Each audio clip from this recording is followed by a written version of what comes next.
이 말씀 중심으로 디도서 강의 5번째, 그리스도인은 이렇게 사회생활을 한다. 이것이 오늘 말씀의 주제입니다.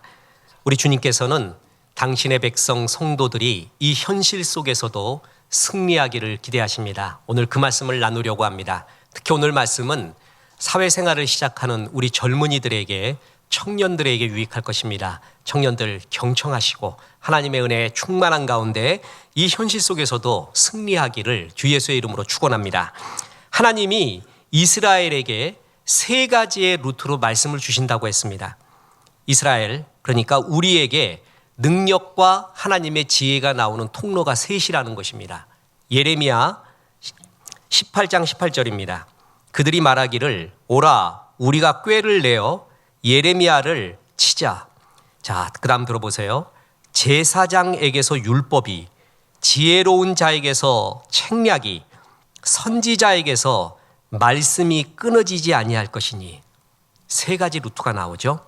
제사장에게 율법, 지혜자에게 책략, 선지자에게 말씀. 이 3가지의 형태로 성경이 되어 있습니다. 그런데 오늘날 우리의 교회들이나 또 설교가들도 대부분 어디에 많이 강조를 두냐 하면은 제사장적 설교와 선지자적 설교는 굉장히 강합니다. 그런데 지혜자적 설교, 분명히 성경은 지혜자에서 뭐가 나온다고요? 책략이 나온다고 했습니다. 이것도 굉장히 중요한데 이 부분을 놓치고 있는 부분이 굉장히 많이 있습니다. 지혜자의 시각이 없으면 이 세상에서 빛과 소금의 역할을 하기가 굉장히 힘든 경우가 많고요. 현실 속에서 적응을 잘 못하고 현실 속에서 승리하지 못하는 경향이 많이 있습니다. 그래서 하나님께서는 우리에게 성경 중에 지혜서라는 것을 주었습니다. 전도서, 잠언, 욥기 이런 것들이 전부 지혜서인데 이 지혜서는 굉장히 현실적입니다. 그래서 이 세상에서 하나님의 믿음을 가지고서도 강한 자로 살 수 있는 법, 승리자로 살 수 있는 법을 지혜서에서 많이 녹여줬다는 것이죠.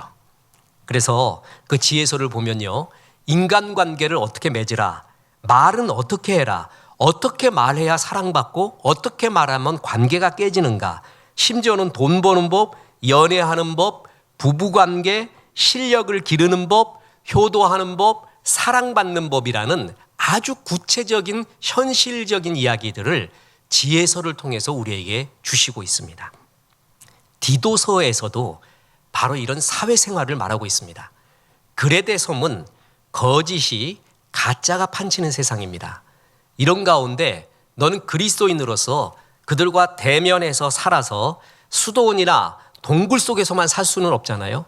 그들과 대면하고 살면서 이렇게 살아라, 이렇게 사회생활하라. 그것이 오늘 본문의 주제입니다.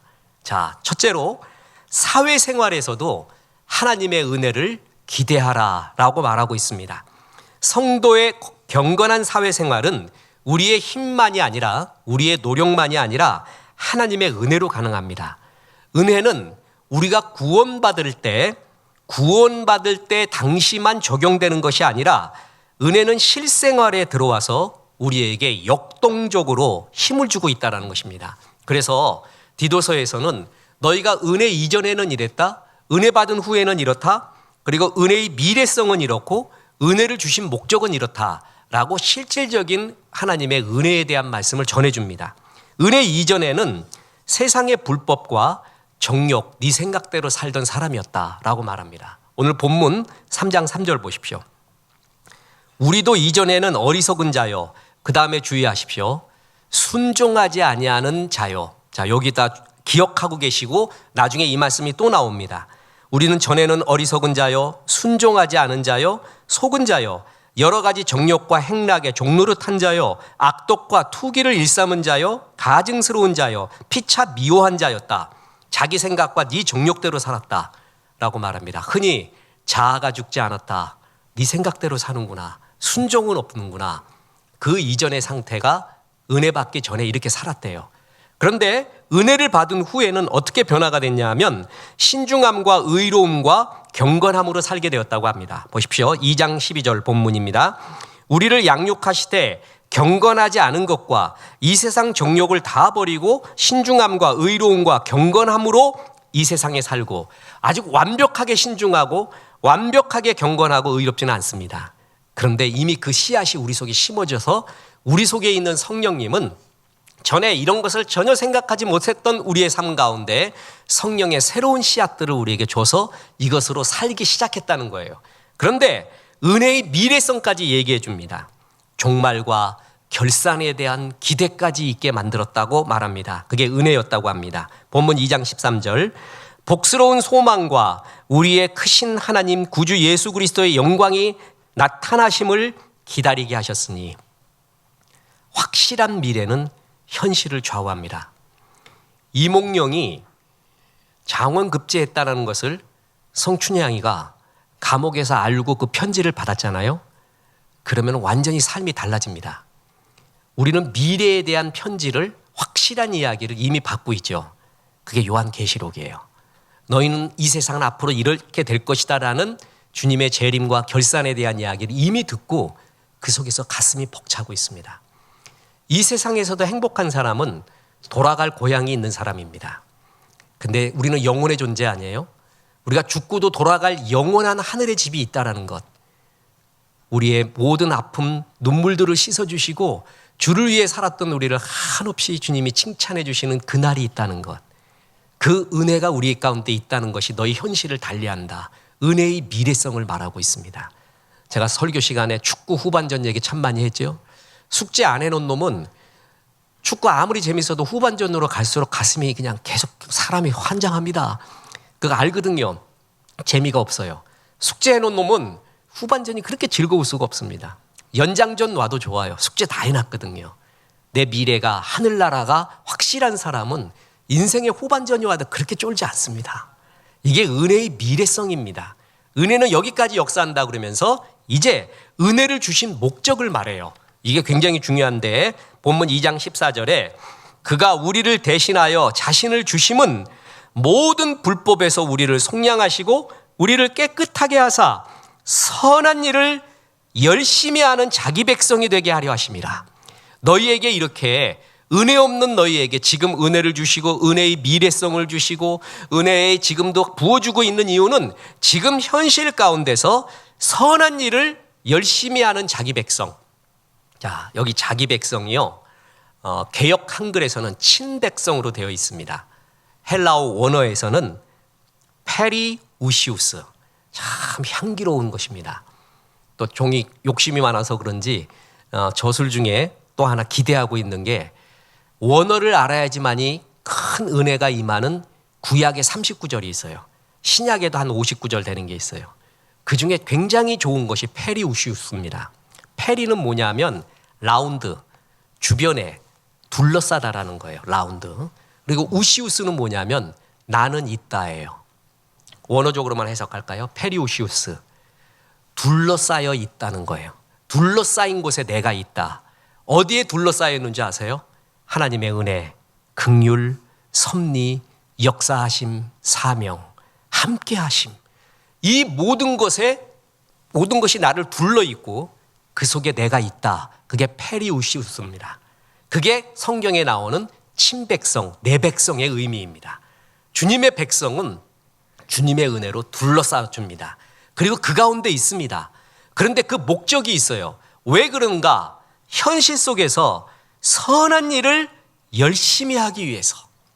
너희는 이 선한 일, 이것은 저와 같이 풀타임으로 주의 길을 가는 이 사역뿐만이 아니라 너희가 하고 있는 그 모든 직업, 너희의 일들, 그것이 너희 속에 들어가면 전부 선한 일이 되어라. 글에 대해 섬은 거짓의 세상이다. 현실도 그렇다. 가짜다. 그런데 너는 진짜를 보여다오. 그 일이 전부 가짜로 눈속임으로 하고 자기 돈만 벌려고 하고 나만 잘 되면 된다고 일을 하고 있는데, 너는 그런 글에 대해 섬 가운데서 선한 일, 너의 일을 선하게 해라. 열심을 내라. 시기할 정도로, 왜 무슨 의미로 저렇게 열심히 하지? 놀라울 정도로 너는 하나님의 일을, 너의 직업을 선하고 열심히 해다오. 그래서 글에 대해 섬 사람과 다르다는 것을 보여다오. 그것이 나를 친백성, 내 백성, 은혜를 주신 목적이라는 것입니다. 하나님이 우리에게 은혜를 부어주고 있는 목적 중에 하나가 거짓된 그레데섬 같은 이 땅 가운데 너의 직업과 일을 통해 선한 사역을, 그리고 하나님의 살아계심을 너의 일을 통해 보여주기를 원하는 것. 그래서 우리는 이 직업에 대해 사명이 있다는 것입니다. 1905년 독일의 사회학자이자 철학자, 경제학자인 막스 베버라는 사람이 있습니다. 이게 막 헷갈리면 칼 막스하고 헷갈리는데 전혀 다른 사람입니다. 막스 베버, 이 사람이 종교개혁 이후에 유럽 사회가 엄청나게 변화되는 걸 보고 깜짝 놀랍니다. 이 막스 베버도 기독교 집안인 것은 맞습니다. 친가와 외가. 그런데 아버지가 안 믿었어요. 법률가이고 정치가인데. 그래서 아버지하고 사이도 안 좋고, 그래서 기독교에 그렇게 좋은 감정이 아니었습니다. 이 사람이 연구를 하는데 피할 수 없는 게 뭐였냐 하면, 종교개혁 이후로 개신교를 받아들였던 나라, 네덜란드, 영국, 독일, 미국, 캐나다, 이들이 엄청나게 발전하다는 거예요. 250년 후에. 말도 못하게 발전하고 그 외에 카톨릭 국가였던 스페인, 포르투갈, 이탈리아, 프랑스, 중남미 국가들은 그에 비해서는 덜 성장하는 거예요. 개신교 국가가 엄청 발전하고 있다는 거예요. 그래서 놀랍습니다. 도대체 종교개혁 이후에 무슨 일이 일어났던 것인가, 그걸 연구한 끝에 내놓은 책이 세계적인 명저인 프로테스탄트 윤리와 자본주의 정신. 이건 젊은이부터 우리 기독교인이라면, 또한 지성인이라면 꼭 읽어야 되는, 저는 10대 명저라고 생각합니다. 프로테스탄트 정신과 기독교 윤리. 여기서 프로테스탄트의 윤리와 기독교 정신. 여기서 베버는요, 종교개혁 전에도 초기 자본주의가 있었대요. 그런데 그것은 오직 돈 벌어갖고 자기 이득만 취하는, 아무런 윤리도 없었대요. 그리고 중세 시대에도 자본주의적 요소가 있었다고 합니다. 그때도 악덕 상인들이 고리대공업을 하거나 독점 상인 같은 미움받는 천민 자본주의였대요. 여러분, 셰익스피어의 베니스의 상인 아시죠? 그게 4차 종교 전쟁 때 일어났던 일이잖아요. 그때 그 베니스의 상인 주제가 뭐예요? 고리대공업이에요. 그러니까 자본주의 이전에도 초기 자본주의는 천민 자본주의로서 악덕 상인들이 독점하는 이득만을 위해 살았던 것이 초기 자본주의였습니다. 그런데 종교개혁 이후로 근대 자본주의가 시작이 되는데, 근대 자본주의는 초기 자본주의와 다른 향기로운 향기가 있었다는 거예요. 향기로운 마음이 느껴졌다는 거예요, 정신이. 그래서 그 향기로운 정신의 근본이 뭔가 하고 봤더니 개신교들이 갖고 있었던 하나님 앞에서의 직업 소명적 사명이었다는 거예요. 그게 있었다는 거예요. 그래서 이들이 일을 하되 옛날같이 악덕업자가 돼서 자기 이득만을 위한 게 아니라 마치 죽게 하듯 하더라는 거예요. 모든 직업에 하나님이 주신 소명이다라는 의식을 갖고 향락에 비도덕적 사치에 빠지지도 않고 근검절약하고 저축을 하고, 그래서 그 자본이 형성된 것이 근대 유럽 사회, 기독교 사회의 자본주의 형성에 결정적인 영향을 미치게 되었다는 거예요. 그래서 정말 놀랍다. 이 정신이 있었기 때문에 이렇게 영향 속에서 자본주의가 발달해 왔구나. 다시 말해서 근대 자본주의를 이런 프로테스탄트 기독교인이 만든 것은 아닙니다. 근데 영향을 줬는데, 근데 자본주의가 아름답게끔 되게끔 어떤 영향을 줬냐 하면 금욕, 절제, 소명의식을 가진 기독교인에 의해서 근대 자본주의가 아름답게 성장할 수 있는 기본이 되었다는 거예요. 기독교 역사에 굉장히 자랑스러운 세계사의 역사입니다. 그 의식을 갖고 일할 때 빛과 소금의 역할을 진짜 했었다는 것이죠. 그런데 막스 베버는 그의 저술 마지막 부분에 그랬는데, 이 자본주의가 기독교 정신을 잃어버리기 시작을 하면 그 개인들은 가슴 없는 향락인, 영혼 없는 전문가로 전락하기 시작했대요. 그래서 한마디로 자본주의에서 기독교 정신이 빠지면 어떻게 되냐 하면은 천민 자본주의, 병든 자본주의가 된다는 거예요. 지금의 우리의 자본주의는 후기 자본주의라고 합니다. 후기 자본주의는 뭐냐 하면 대량 생산, 엄청난 기술의 발달로 인해서 대량 생산을 하잖아요. 대량 생산을 대량 소비해야지만이 유지되는 경제 체제입니다. 그러니까 많이 소비할 수 있게끔 이렇게 자꾸 만들어주는 거예요. 이것도 사요, 저것도, 이것도 좋아, 저것도 좋아. 사야지 문화인이지. 그럼 막 카드도 막 줘, 그냥 막 줘. 그냥 마음과 글그래 어찌됐든. 그래서 대량 소비를 해야지만이 이 잉여 상품이라 그러죠. 대량 상품을 계속 만들어낼 수밖에 없는 이 체제 속에서 유지가 된다는 거예요. 여기에도 기독교 정신이 빠져버리잖아요. 그러면 전 세계의 모든 사상은 전부 괴물이 되어갑니다. 천민이 되어갑니다. 병들어갑니다. 그래서 기독교 정신이 우리의 일하는 데도 얼마나 소중한가를 말해주고 있다는 것이죠. 그래서 주님이 디도서에서도 말하는 게 뭐냐 하면 그레데 섬은 가짜다. 거짓이 많다. 그레데 섬의 유명한 현인조차도 이 사람들을 거짓말쟁이라고 하고 자기 배만 위한다고 하고 그런 가운데 네가 목회를 하고 있는데 성도들에게 잘 양육을 해라. 그래서 그들과 다른 점을 보여다오. 주님 앞에 하듯 일하게 해다오. 그게 정말 세상 사람과 다른 것 아니겠는가? 노동은 타락 이후에 만들어진 것이 아닙니다. 인간이 타락 전에도 신성한 노동이 있었고 하나님은 아담에게 일하라고 하면서 하나님의 형상대로 지혜를 주신 거예요. 보세요. 창세기 2장 15절. 여호와 하나님이 그 사람을 이끌어 에덴 동산에 두어 그것을 경작하며 지키게 하시고 서브하게 시작했습니다. 일하게 했습니다. 아담이 뛰어난 능력을 주신 것은 에덴 동산을 경작하라고 주신 이유 중에 하나입니다. 그래서 태초부터 노동이 있었고 일이 있었는데 타락 전에는 즐거운 일이었어요. 근데 하나님을 떠난 이후부터는 종신토록 땀을 흘리는 괴로운 일로 변해버린 겁니다. 왜 내 인생은 죽도록 일해야 되는가? 받아들이세요. 그거 우리 죄악의 결과예요. 그런데 그리스도인은 뭐냐면 달라졌다는 거예요. 종신토록 일하지만 이제 죽게 하듯 즐겁게 할 수 있는 길이 열렸다는 거예요. 그리고 그렇게 해야 된다는 것입니다. 그게 새 피조물의 사명이라는 것입니다. 예배당을 청소하면서 나는 주의 성전을 아름답게 하고 있습니다 라고 말하는 사람이 있습니다.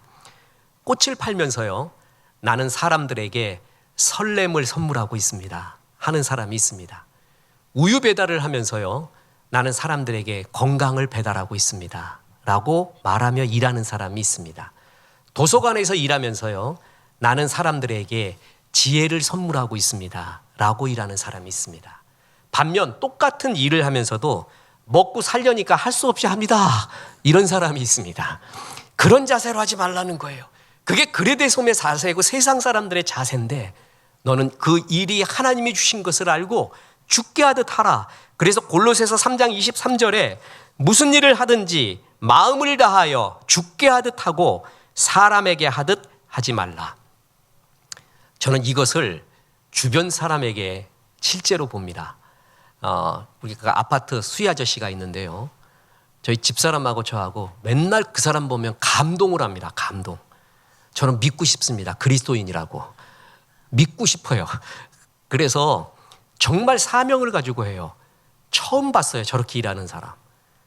온 몸과 마음과 영혼을 다해서 누가 보건 안 보건 최선을 다해 청소하고 섬기고 그래서 그분 앞에 가면 존경을 합니다.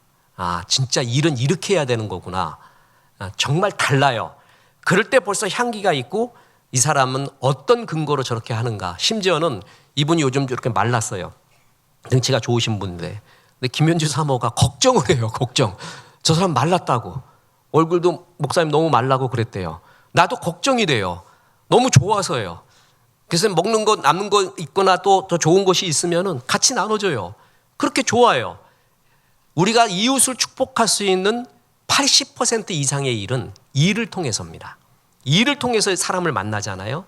그때 그리스도인의 자세를 갖고 할 때 사람들은 향기를 느끼는 것이에요. 그래서 일에도 하나님의 은혜를 구하라. 죽게 하듯 하라. 이것이 주님의 마음이에요. 또 하나 이제 결론이 있습니다. 어떻게 사회생활을 하는가? 순종을 기본으로 하라는 것입니다. 주님은 사회생활을 잘하기 위해서의 첫 번째 원리를 주는데 일을 위한 전문성보다도 관계성을 먼저 말한다는 것입니다. 보세요. 3장 1절 오늘 본문입니다. 너는 그들로 하여금 통치자들과 권세 잡은 자들에게 복종하며 순종하며 모든 선한 일 행하기를 준비하게 하며 좋은 관계를 맺어야 된다. 그래야 사회생활을 한다. 그래서 제일 첫 번째로 뭐냐면 권위자들 리더에게 복종, 순종 두 개를 반복하고 있죠. 그래서 모든 선한 일, 아까 들어봤죠? 내가 친백성을 만들었어요. 모든 선한 일을 열심히 하게끔 하기 위함이라. 아까 얘기했잖아요. 은혜를 주신 목적. 여기에 모든 선한 일이 또 나와요. 그 모든 선한 일을 행하기 위해서 열심히 하기 위해서는 먼저 복종과 순종을 먼저 배워라 라고 말합니다. 세대가 복종, 순종 얘기하면 되게 싫어하는 세대가 돼버렸습니다. 특히 젊은이들 자기 주장을 하는 것이 자기가 살아있다라는 것을 표현하는 것으로 알아요. 순종하면 자기가 없어지는 줄 알아요. 자존심도 상하고 약자의 모습이라고 봅니다. 그렇지 않습니다. 순종이 진짜 강자의 모습입니다. 순종하고 존중하면서부터 내 주장이 나올 수가 있는 것이지 이걸 모르고 시작을 하잖아요. 그러면 대 들이받는 사람 됩니다. 어디 가서도 사랑받지 못합니다. 어디 가서도 사랑받지 못해요. 사랑받아요, 이겨요. 사랑받는 거는 상대편을 존중해주고 리더에게의 순종의 자세부터 시작을 하는 것입니다. 그래서 그걸 먼저 하라고 말해요. 그래서 좋은 관계를 위해서 피해야 될 것은 비방이나 다툼을 하지 마라. 적극적으로 행해야 될 것은 관용하고 온유하라라고 말합니다. 보세요. 오늘 본문 3장 2절. 아무도 비방하지 말며 다투지 말며 관용하며 범사의 온유함을 모든 사람에게 나타낼 것을 기억하게 하라. 사랑받는 사람은 사랑받는 요인이 있어요. 받지 못하는 사람은 그런 요인이 또 있거든요. 공통적인 요인이 있어요. 좋은 사회생활에 빛과 소금의 역할을 네가 해야 되는데 그 첫째는 관계다. 그래서 리더들에게 존중과 순종의 마음을 먼저 보여라. 거기서부터 시작해라 라고 말합니다. 보세요. 요셉, 에스라, 느헤미야, 에스더, 다니엘 이들은 우리가 처한 현실보다 더 척박한 현실 속에서 살았습니다. 노예 내지는 포로기 생활을 했던 사람이에요. 이 사람들이 다 승리를 합니다. 포로와 노예 생활 속에서도 주님의 선한 영향력, 하나님의 살아계심을 다 보였습니다. 그 이유가 첫 번째로 주님의 은혜 때문에 그렇습니다. 두 번째, 인간적 요소로서 그들이 그 이방인들과 굉장히 관계가 좋았습니다. 좋은 관계를 유지했습니다. 그들에게를 존중해줬고요. 순종할 줄 알았습니다. 마이크로소프트사의 빌 게이츠가 이런 주옥 같은 말을 했습니다. 이 사회에 능력 있고 지혜로운 사람은 얼마든지 있다. 다만 부족한 것은 충성스러우면서 능력 또한 뛰어난 인재다. 직원들의 충성심은 회사가 성장하는 데 밑거름이 된다. 지혜와 능력만으로 한 사람의 자질을 전부 평가할 수는 없다. 어떤 면에서는 충성심이 지혜보다 더 소중한 기업의 자원이다. 빌 게이츠 현장에 있는 사람이에요. 그 사람이 살아보니까 직원들이 가지고 있어야 될 중요한 요소 중에 하나가 충성심이구나. 그래서 그 현대 경영학의 아버지 피터 드러커 리더가 보는 세 가지 직원들의 성품, 전문성, 충성심이라고 했습니다. 공동체 생활하는 세 가지의 필수 요소 인격, 전문성, 관계성이라고 했습니다. 관계성이 빠지지 않습니다. 여기서 피할 수가 없습니다. 목사님 요즘 컴퓨터 기술만 잘 있으면 돼. 앉아서 재택근무 다 해요. 거기까지는 돼요. 그러니까 내가 30대까지는 그걸로 유지가 돼요. 근데 40, 50이 넘어가잖아요. 그럼 관계성 통해서 넓은 수가 없으면 절대 그거 갖고 혼자 갖고 하는 거 갖고 안 됩니다. 절대 안 됩니다. 그래서 관계성이 필수입니다. 그래서 이것을 잘 배워라. 요셉과 다니엘을 보십시오. 그들은 노예와 포로 생활이라는 치열한 현실 속에서 하나님의 이름을 높였습니다. 그들은 하나님의 백성이 아닌 이방 사람들에게서 존중을 받았습니다. 인정을 받았습니다. 보세요. 창세기 39장 3절. 그의 주인이 여호와께서 그와 함께 하심을 보며 여호와께서 그의 범사에 형통케 하심을 보았더라. 이거는 보디발의 얘기예요. 요셉의 이야기가 아니라, 요셉의 하나님 친구들의 이야기가 아니라 이방인의 눈에서 저 사람은 하나님이 함께하고 있구나 하는 놀라움을 느낄 정도였어요. 함부로 건드리면 안 되겠구나. 쟤는 뭔가의 삶의 원리가 다르다. 하나님 앞에서 사는구나. 그리고 그 야훼 하나님이 함께하고 있구나라는 것을 이방 사람이 느낄 정도였습니다. 그리고 심지어는 그를 믿었다고 하죠. 그래서 보디발의 아내 외에는 모든 것을 믿고 맡겼대요. 보디발의 아내가 유혹을 하자 요셉이 했던 유명한 말이 있습니다.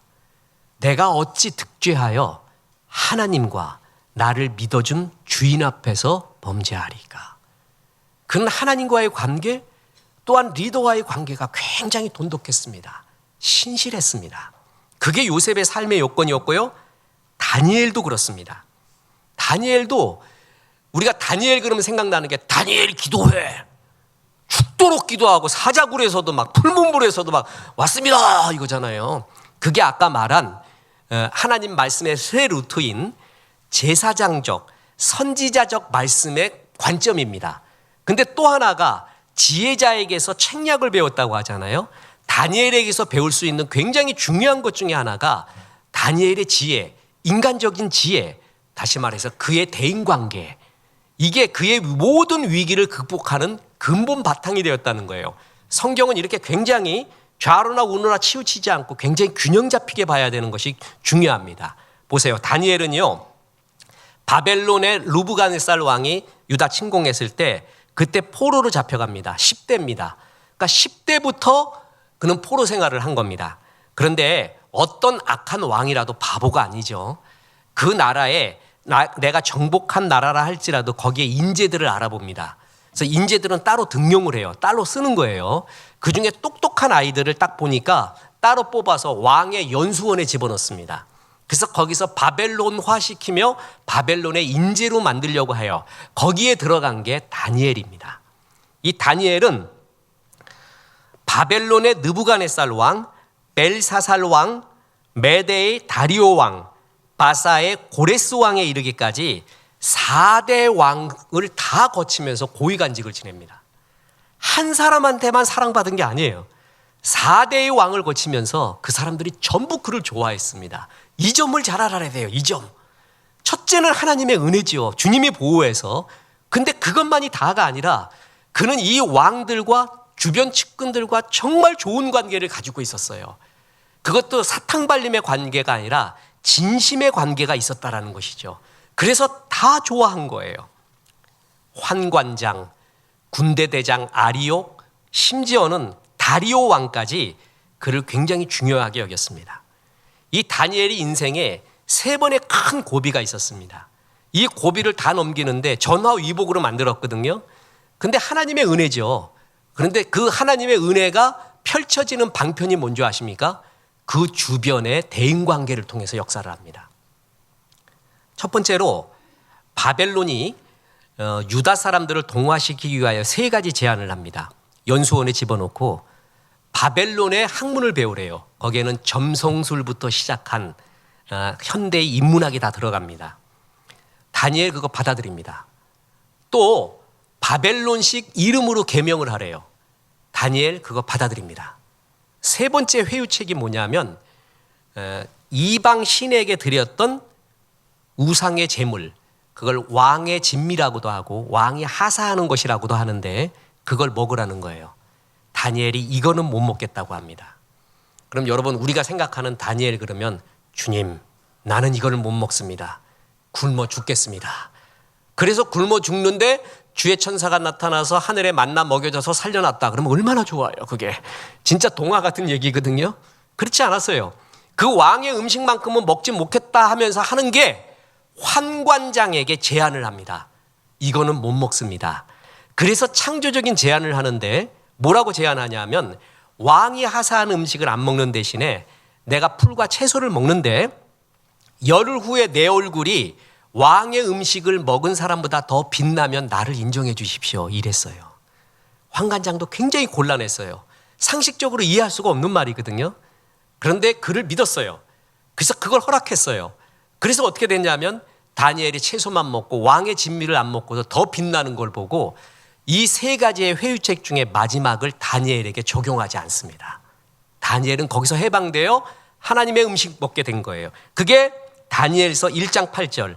다니엘은 뜻을 정하여 왕의 음식과 그가 마시는 포도주로 자기를 더럽히지 아니하리라 하고 자기를 더럽히지 아니하도록 어디에게 구했다고요? 환관장. 그럼 환관장하고 대화할 수가 있는 사회였습니다. 환관장도 말도 안 되는 소리 하지 말고 죽을래 아니면 먹을래 이렇게 나와야 되는데 그 의견을 듣고 고민을 해요. 상식적으로는 안 되는데 다니엘로 정말 아까운 사람인데 좀 먹으면 어떻겠니? 이건 안 됩니다. 그래서 창조적인 제안을 하니까 받아들여요. 그걸 왕한테 고하는 거예요. 그래서 다니엘이 얼굴이 빛나게 되어서 그 우상 제물을 안 먹는 예외의 존재가 돼버립니다. 여기에도 누가 들어갔죠? 환관장이 들어가요. 또 하나의 위기가 닥쳤습니다. 뭐냐면 느부갓네살 왕이 어느 날 꿈을 꿨습니다.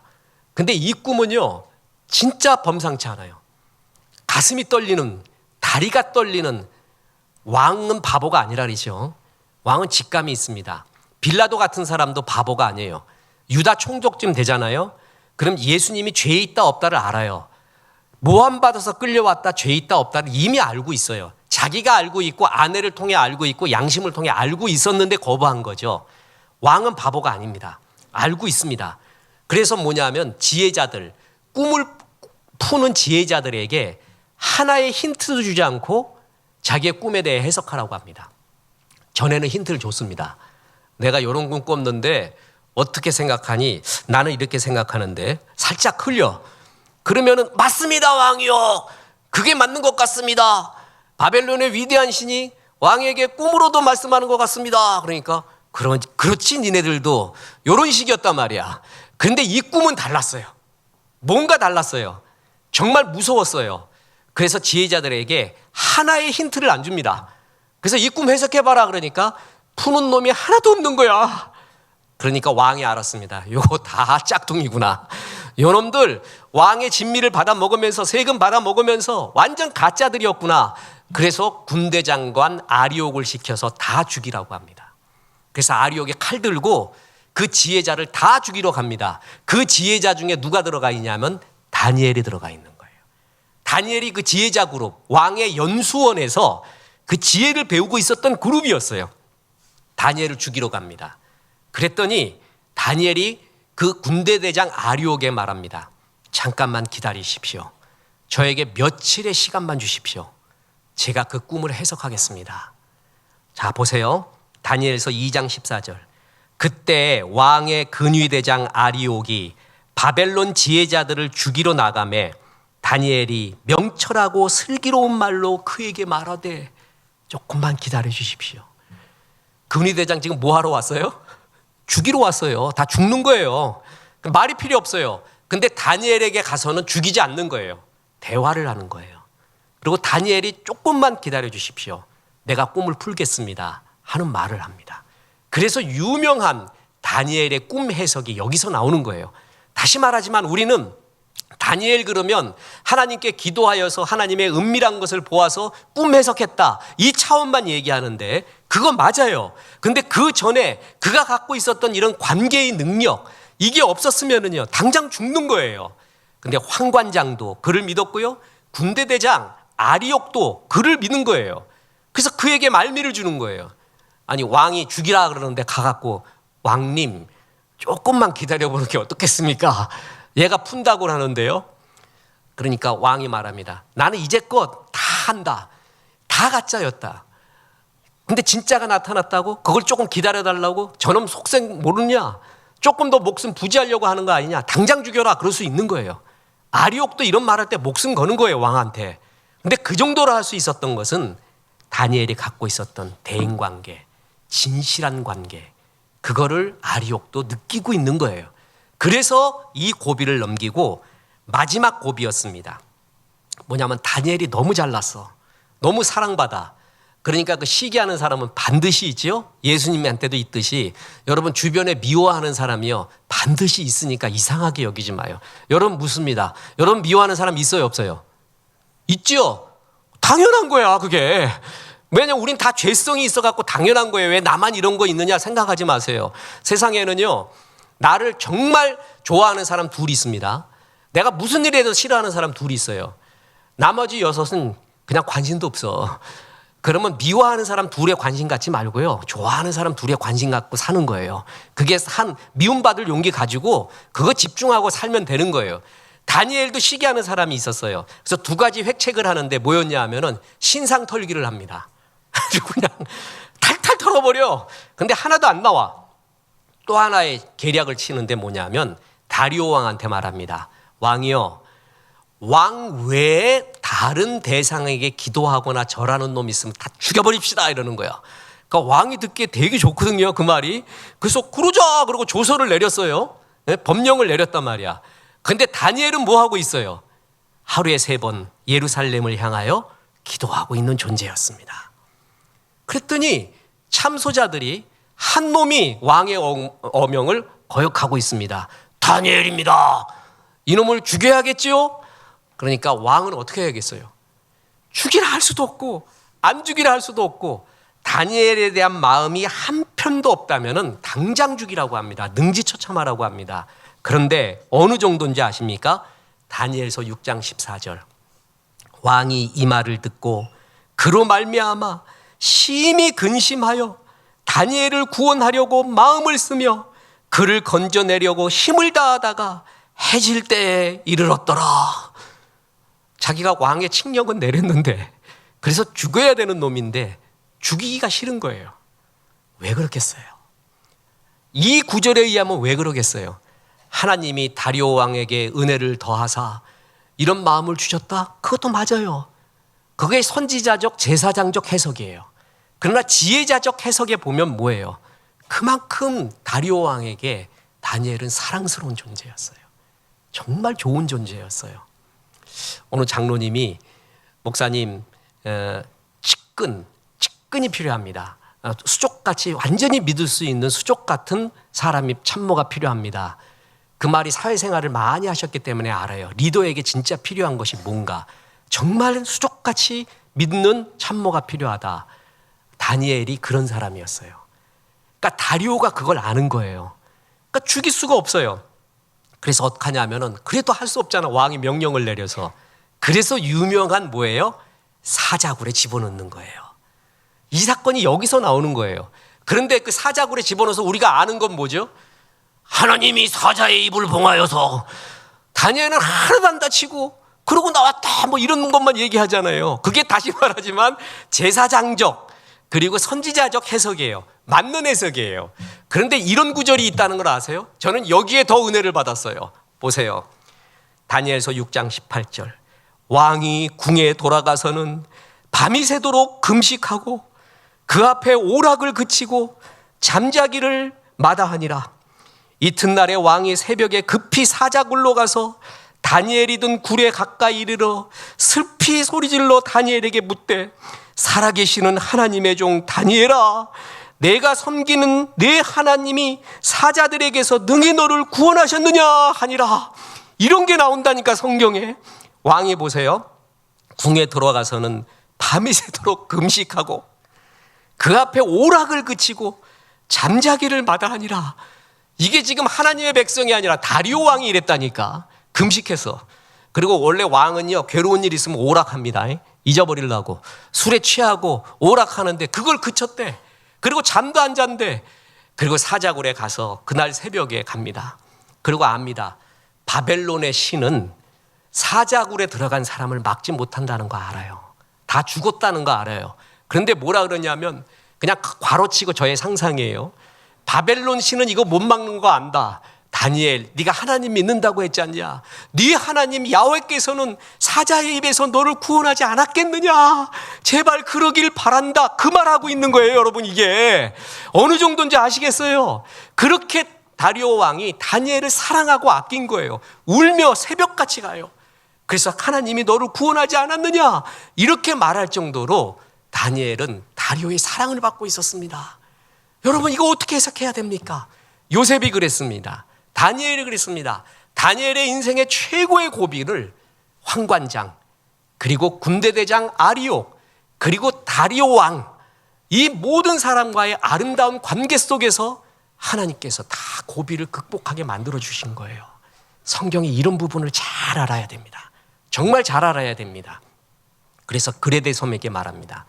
세상은 다 거짓이지 가짜지, 그런 가운데 진짜를 보여줘봐. 그러면 달라질 거야.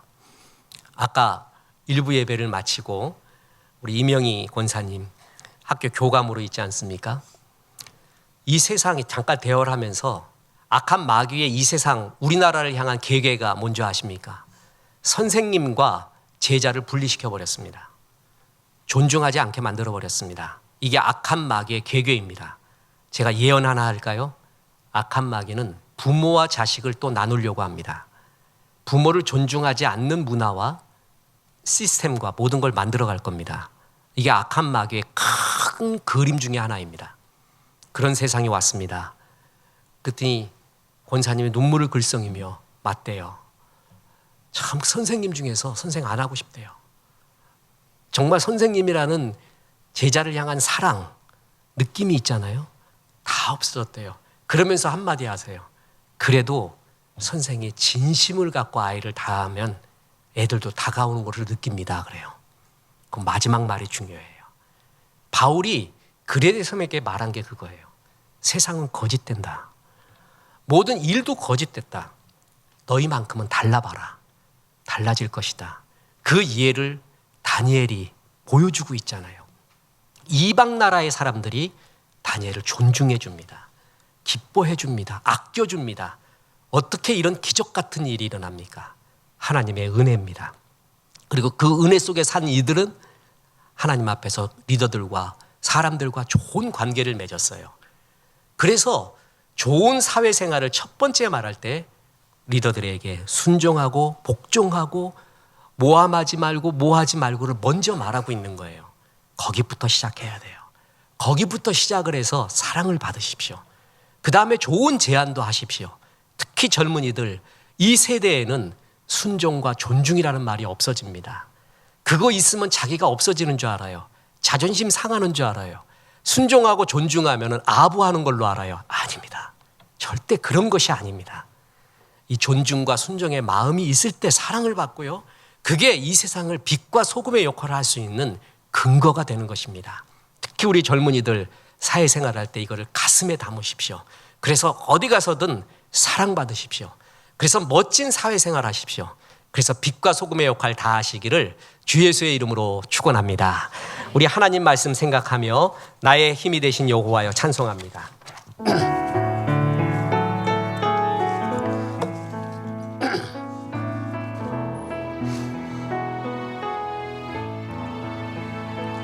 나의 힘이 되신 여호와여, 내가 주님을 사랑합니다. 주는 나의 반석이시며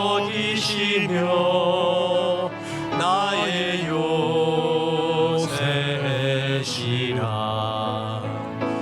주는 나를 건지시는 나의 주, 나의 하나님, 나의 피할 바위시요, 나의 반 되시라. 나의 하나님,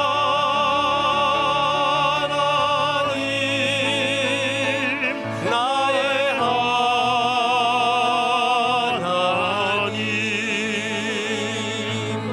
구원의 뿌리시요, 나의 산성이라.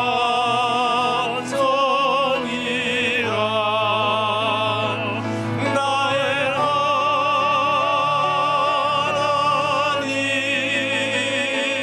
나의 하나님, 그는 나의 여호와, 나의 구세주.